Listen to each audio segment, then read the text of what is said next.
नमस्ते। आज के इस एक्सप्लेनर में सीधा एक बहुत ही गहरे और सच कहें तो जीवन के सबसे बड़े रहस्य पर बात करते हैं। वो है मृत्यु। लेकिन देखिए, इसे किसी भारी भरकम दार्शनिक बहस की तरह नहीं देखेंगे, बल्कि इसे एक बेहद प्रैक्टिकल हैंडबुक की तरह समझेंगे जो हर दिन को बेहतर बनाने में मदद करेगी। जरा सोचिए, जिस मौत से दुनिया इतना डरती है, क्या हो अगर वही असल में निडर और पूरी तरह से आजाद होने की चाबी हो। चलिए गहराई से समझते हैं। तो आज की इस चर्चा का रास्ता कुछ ऐसा रहेगा। सबसे पहले जीवन के इस अंतिम पड़ाव को नए नजरिए से देखेंगे।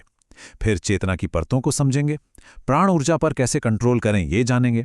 शरीर से बाहर निकलने के रास्तों पर बात करेंगे। शोक को करुणा से कैसे संभालें ये देखेंगे। और आखिर में रोजमर्रा की जिंदगी के लिए कुछ बहुत ही आसान और काम के अभ्यास सीखेंगे। चलिए पहले हिस्से से शुरू करते हैं, जीवन का अंतिम संक्रमण, यानी अपने नजरिए को पूरी तरह से बदलना। अब एक बहुत ही दिलचस्प सवाल उठता है, आखिर मॉडर्न सोसाइटी जीवन की इस इकलौती निश्चित सच्चाई से इतना डरती क्यों है? मतलब इसे प्रकृति का एक नॉर्मल हिस्सा मानने के बजाय एक खौफनाक घटना की तरह क्यों देखा जाता है? सोर्स मटेरियल से ये बहुत साफ हो जाता है कि ये डर इसलिए पैदा होता है क्योंकि इंसान सिर्फ अपनी इस बाहरी भौतिक काया को, इस शरीर को ही अपना पूरा अस्तित्व मान लेता है। अगर आज के मेडिकल नजरिए और प्राचीन योगिक ज्ञान को आमने सामने रखें तो फर्क बिल्कुल साफ दिखता है। मॉडर्न नजरिया इसे एक मेडिकल फेलियर मानता है, एक फुल स्टॉप की तरह जिससे डरना चाहिए। लेकिन योगिक परंपराएं वो इसे कोई फेलियर नहीं मानती। उनके लिए ये एक बहुत ही खूबसूरत और नेचुरल ट्रांजिशन है, बिल्कुल वैसे ही जैसे कोई नदी चुपचाप जाकर विशाल समंदर में मिल जाती है ना? ये डरने की बात नहीं है, बल्कि एक बहुत बड़ा आध्यात्मिक अवसर है। इस बात को समझने के लिए एक बहुत ही प्यारा कोट है। मृत्यु एक कोट उतारने के समान है। जब कोट उतारा जाता है तो असली अस्तित्व गायब नहीं होता, वो आगे बढ़ता रहता है। ये छोटा सा रूपक कितनी आसानी से इस मुश्किल बात को समझा देता है। मतलब ये जो भौतिक शरीर है ये बस एक टेम्परेरी बर्तन की तरह है, और जो असली चेतना है वो इस शरीर से कहीं कहीं ज्यादा बड़ी है। आगे बढ़ते हैं दूसरे हिस्से की तरफ। चेतना की परतें, यानी हमारे अस्तित्व का पूरा ढांचा क्या है? योग विज्ञान कहता है कि मानव अस्तित्व की सिर्फ एक नहीं बल्कि 5 परतें या कोश होते हैं। पहला है अन्नमय कोश, यानी ये फिजिकल बॉडी।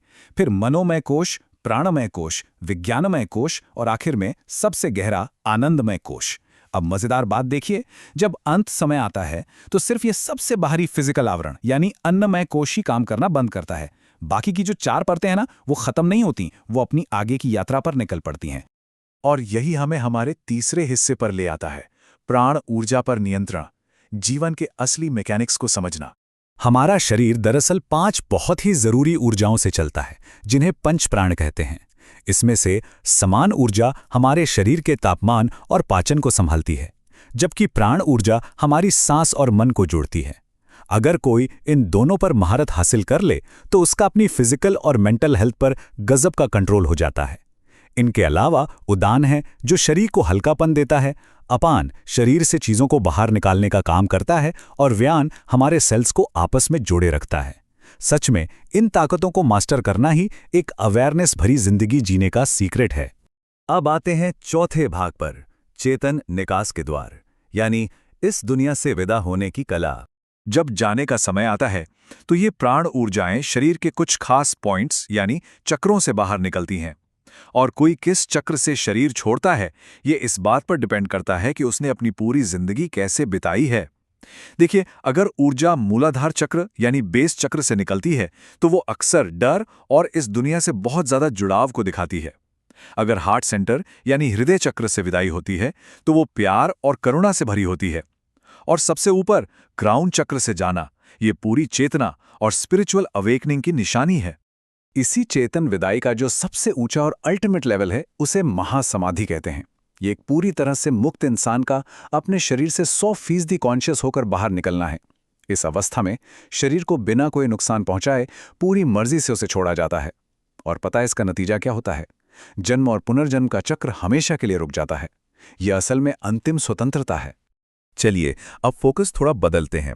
हमारा 5वां हिस्सा है करुणा के साथ शोक, पीछे रह गए लोगों के लिए एक गाइड।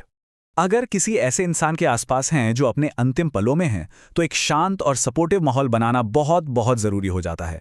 एक साफ सफ़ेद कमरा हो, हल्की सी नीली रोशनी हो, लगातार जलता हुआ एक घी का दिया हो और बहुत ही धीमी पवित्र चैंटिंग चल रही हो, ये सब चीज़ें एक गजब का एनर्जी सपोर्ट देती हैं।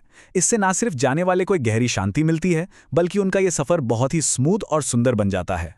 अब हम अक्सर यही मानते हैं ना कि गहरा दुख गहरे प्यार की निशानी है, लेकिन यहाँ एक बिल्कुल नया नजरिया मिलता है। कोट कहता है, शोक अधूरेपन के बारे में है, प्यार के बारे में नहीं। ये एक हताश उदासी है जो हुआ है उसे स्वीकार करने से इनकार करती है। मतलब दुख असल में प्यार से नहीं, बल्कि हमारे अंदर जो एक खालीपन या अधूरापन आ गया है, उस फीलिंग से पैदा होता है। ये सच में सोचने वाली बात है। तो इस दर्द से बाहर कैसे आएं, इसे शांति में कैसे बदलें? इसके कुछ बहुत ही क्लियर स्टेप्स हैं। पहला, इस सच्चाई को पूरी तरह एक्सेप्ट करना कि जीवन टेम्पररी है। दूसरा, जो वक्त साथ बिताया उसके लिए दिल से शुक्रगुजार होना। तीसरा, खुद को बेहतर बनाकर अपनी पर्सनल ग्रोथ के जरिए उनकी याद को सच्चा सम्मान देना। और आखिर में, जो लोग इसी तरह के दुख से गुजर रहे हैं उनकी मदद करना। सच मानिए, दूसरों की निस्वार्थ सेवा से अपने दुख का असर बहुत जल्दी कम होने लगता है। और अब हम आते हैं अपने आखिरी और छठे हिस्से पर, जीने के दैनिक अभ्यास, यानी द मेंटर्स हैंडबुक। इन सारी गहरी बातों को अपनी डेली लाइफ में उतारना असल में काफ़ी आसान है। बस एक छोटी सी रूटीन बनानी है। सुबह की शुरुआत सिर्फ 10 मिनट की कॉन्शियस ब्रीथिंग यानी सचेत होकर सांस लेने से करें। दिन के बीच में बस 1 मिनट रुककर अपनी एनर्जी और इमोशंस को चेक करें। और रात को सोने से ठीक पहले सिर्फ 5 मिनट के लिए इस नश्वरता को याद करें और जिंदगी के लिए ग्रैटिट्यूड फील करें। ये छोटी सी रूटीन पक्का करेगी कि सुबह से रात तक अवेयरनेस बनी रहे। और वो जो 5 मिनट की ब्रीदिंग टेक्निक है ना, वो रोजमर्रा की चिंता को तुरंत कम करने का एक कमाल का टूल है। करना क्या है? पहला स्टेप, बिल्कुल शांति से बैठना है। दूसरा, गहरी सांस लेते हुए ये इमेजिन करना है कि एक बहुत ही प्योर एनर्जी शरीर के अंदर आ रही है। और तीसरा, पूरी तरह से सांस छोड़ते हुए शरीर का सारा स्ट्रेस और जो भी मौत का डर है उसे बाहर निकाल देना है। ये सिंपल सी प्रैक्टिस प्राण एनर्जी पर कंट्रोल पाने में बहुत मदद करती है। तो इस एक्सप्लेनर को ख़त्म करते हुए एक बहुत ही गहरा सवाल छोड़कर जाते हैं। अगर आज ही इस बात को पूरी तरह मान लिया जाए कि जीवन सीमित है, तो कल जीने के तरीके में कितना बड़ा बदलाव आ सकता है। ये कोई डराने वाली बात नहीं है, बल्कि इस सच्चाई को एक टूल की तरह इस्तेमाल करना है ताकि हर एक दिन और भी बेहतर बन सके। क्योंकि असलियत तो यही है कि जब मौत का डर पूरी तरह से खत्म हो जाता है, बस तभी से जिंदगी की असली शुरुआत होती है। इस चर्चा से जुड़ने के लिए बहुत बहुत धन्यवाद।